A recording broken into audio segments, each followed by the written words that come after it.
Here is Basui's Dharma talk on one mind. If you would free yourself of the sufferings of samsara, you must learn the direct way to become a Buddha. This way is no other than the realization of your own mind. Now, what is this mind?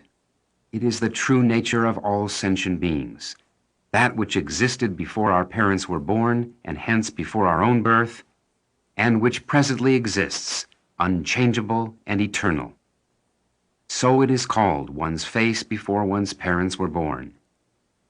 This mind is intrinsically pure. When we are born, it is not newly created, and when we die, it does not perish. It has no distinction of male or female, nor has it any coloration of good or bad. It cannot be compared with anything, so it is called Buddha nature. Yet countless thoughts issue from this self-nature as waves arise in the ocean or as images are reflected in a mirror. To realize your own mind, you must first of all look into the source from which thoughts flow. Sleeping and working, standing and sitting, profoundly ask yourself, what is my own mind? With an intense yearning to resolve this question. This is called training, or practice, or desire for truth, or thirst for realization. What is termed zazen is no more than looking into one's own mind. It is better to search your own mind devotedly than to read and recite innumerable sutras and dharani every day for countless years. Such endeavors, which are but formalities, produce some merit, but this merit expires, and again you must experience the suffering of the three evil paths. Because searching one's own mind leads ultimately to enlightenment, this practice is a prerequisite to becoming a Buddha. No matter whether you have committed either the 10 evil deeds or the 5 deadly sins, if you turn back your mind and enlighten yourself, you are a Buddha instantly. But do not commit sins and expect to be saved by enlightenment from the effects of your own actions. For neither enlightenment, nor a Buddha, nor a patriarch can save a person who, deluding himself, goes down evil ways.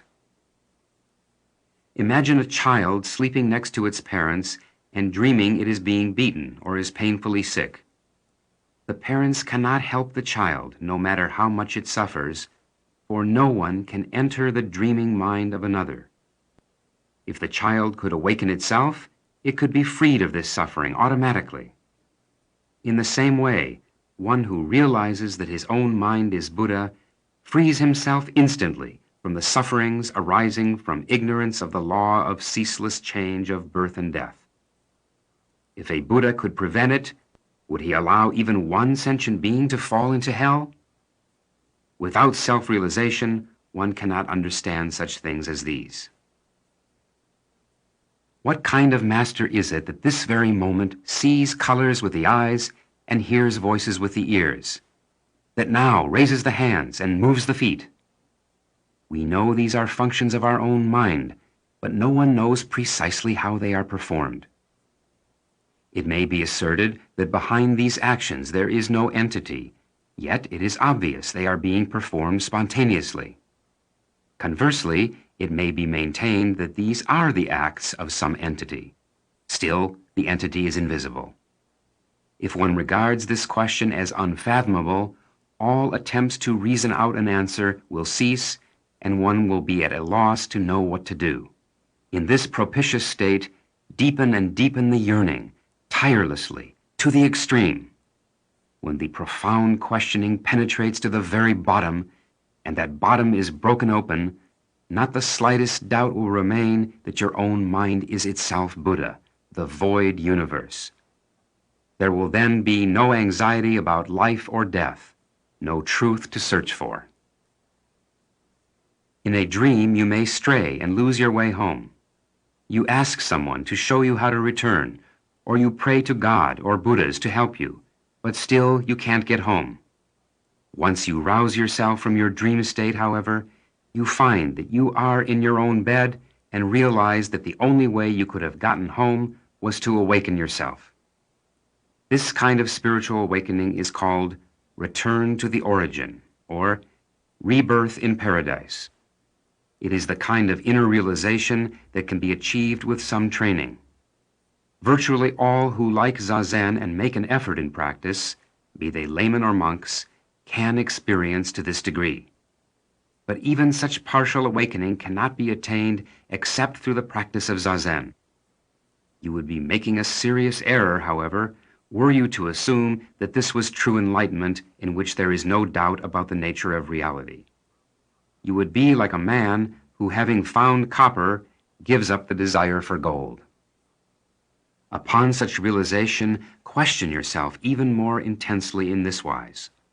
My body is like a phantom, like bubbles on a stream.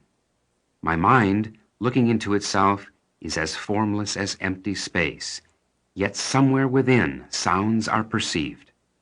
Who is hearing? Should you question yourself in this wise with profound absorption, never slackening the intensity of your effort, your rational mind eventually will exhaust itself, and only questioning at the deepest level will remain. Finally, you will lose awareness of your own body. Your long-held conceptions and notions will perish after absolute questioning in the way that every drop of water vanishes from a tub broken open at the bottom, and perfect enlightenment will follow like flowers suddenly blooming on withered trees. With such realization, you achieve true emancipation. But even now, repeatedly cast off what has been realized, turning back to the subject that realizes, that is, to the root bottom, and resolutely go on.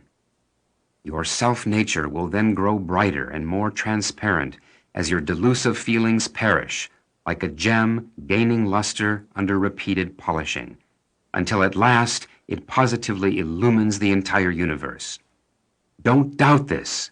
Should your yearning be too weak to lead you to this state in your present lifetime, you will undoubtedly gain self-realization easily in the next, provided you are still engaged in this questioning at death, just as yesterday's work, half done, was finished easily today. In Zazen, neither despise nor cherish the thoughts that arise. Only search your own mind, the very source of these thoughts. You must understand that anything appearing in your consciousness or seen by your eyes is an illusion of no enduring reality.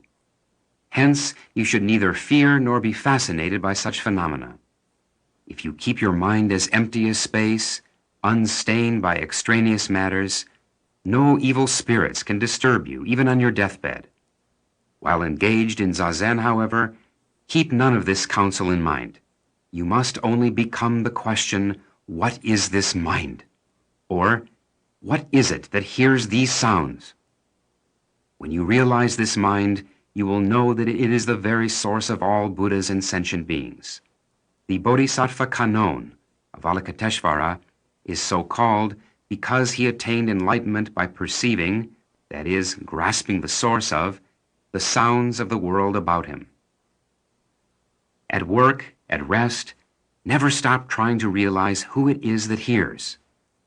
Even though your questioning penetrates the unconscious, you won't find the one who hears, and all your efforts will come to naught. Yet sounds can be heard, so question yourself to an even profounder level. At last, every vestige of self-awareness will disappear, and you will feel like a cloudless sky. Within yourself, you will find no I, nor will you discover anyone who hears. This mind is like the void, yet it hasn't a single spot that can be called empty. Do not mistake this state for self-realization, but continue to ask yourself even more intensely, now who is it that hears? If you bore and bore into this question, oblivious to anything else, even this feeling of voidness will vanish, and you won't be aware of anything. Total darkness will prevail. Don't stop here, but keep asking with all your strength, what is it that hears? Only when you have completely exhausted the questioning will the question burst. Now you will feel like a man come back from the dead. This is true realization. You will see the Buddhas of all the universes face to face, and patriarchs past and present. Test yourself with this koan. A monk asked Joshu, "What is the meaning of Bodhidharma's coming to China?" Joshu replied, "The oak tree in the garden." Should this koan leave you with the slightest doubt, you need to resume questioning, what is it that hears? If you don't come to realization in this present life, when will you? Once you have died, you won't be able to avoid a long period of suffering in the three evil paths. What is obstructing realization? Nothing but your own half-hearted desire for truth. Think of this and exert yourself to the utmost.